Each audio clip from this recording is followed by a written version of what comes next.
హే everyone, ఇవాళ మీతో చాలా సులభమైన పద్ధతిలో రుచికరమైన వెజిటేబుల్ ఓట్స్ని ఎలా తయారు చేసుకోవచ్చో షేర్ చెబుతున్నానండి. దీన్ని మీరు బ్రేక్ఫాస్ట్లోకైనా తీసుకోవచ్చు, లేదా ఈవినింగ్ టైం స్నాక్స్ లాగైనా సరే దీన్ని మీరు, లేదా డిన్నర్ లాగైనా సరే మీరు దీన్ని తీసుకోవచ్చు. చాలా టేస్టీగా ఉంటాయి. మరి ఆలస్యం చేయకుండా రెసిపీని చూసేద్దాం.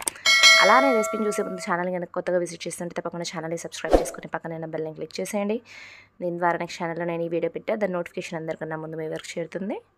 చూడండి, దీన్ని తయారు చేయడానికి కోసం ముందుగా ప్యాన్లో 1 టేబుల్ స్పూన్ దాకా ఆయిల్ని వేడి చేసుకొని కొద్దిగా ఆవాలు, జీలకర్ర యాడ్ చేసుకొని కొద్దిగా ఫైన్గా చాప్ చేసుకున్న ఆనియన్, అలానే కొన్ని వెజిటేబుల్స్ని యాడ్ చేస్తున్నాను. వెజిటేబుల్స్ అనేవి కంప్లీట్లీ ఆప్షనల్ అండి.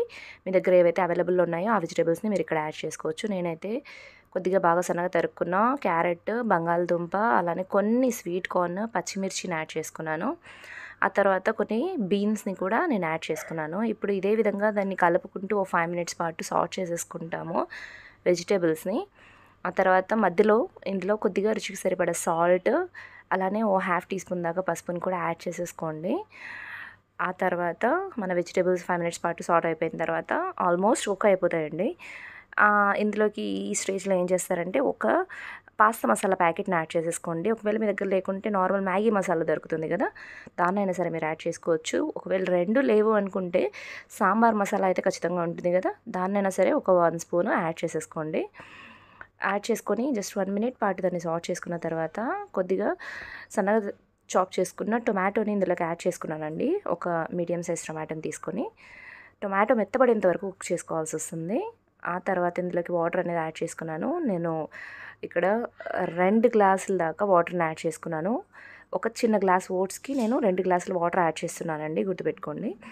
ఆ తర్వాత వాటర్లో బాయిల్ రానివ్వండి. ఎప్పుడైతే మన వాటర్ బాయిల్ అవుతుంటుందో అందులోకి మనం తీసుకున్న ఓట్స్, ప్లెయిన్ ఓట్స్ ఏవైతే ఉన్నాయో వాటిని యాడ్ చేసేసుకొని కొద్దిగా మిక్స్ చేసుకొని దీన్ని లిడ్తో కవర్ చేసి ఒక 5 మినిట్స్ పాటు కుక్ చేసుకోండి. మన ఓట్స్ అయితే కుక్ అయిపోతాయి. కన్సిస్టెన్సీ మీ ఇష్టం అండి. సూపీ కన్సిస్టెన్సీలైనా పెట్టచ్చు, లేదా వాటర్ మొత్తాన్ని ఎవాపరేట్ అయినా చేసేసుకోవచ్చు. బట్ లాస్ట్లో అయితే కొద్దిగా ఫైన్గా చాప్ చేసుకున్న కొత్తిమీరని యాడ్ చేసేసుకొని వేడివేడిగా సర్వ్ చేసుకోవడమేనండి. చాలా అంటే చాలా రుచికరంగా ఉంటాయి అండ్ చాలా ఈజీ వేలో కూడా మీరు దీన్ని తయారు చేసుకోవచ్చు. మీరు కూడా తప్పకుండా రెసిపీని ట్రై చేసి మీకు దీని టేస్ట్ ఎలా అనిపించిందో మీ ఫీడ్బ్యాక్ అనేది కమెంట్ ద్వారా తెలియజేయండి. అలాగే మరిన్ని ఇంట్రెస్టింగ్ రెసిపీస్ కోసం ఛానల్ని కూడా సబ్స్క్రైబ్ చేసుకోండి బెల్తో పాటు. Thank you for watching.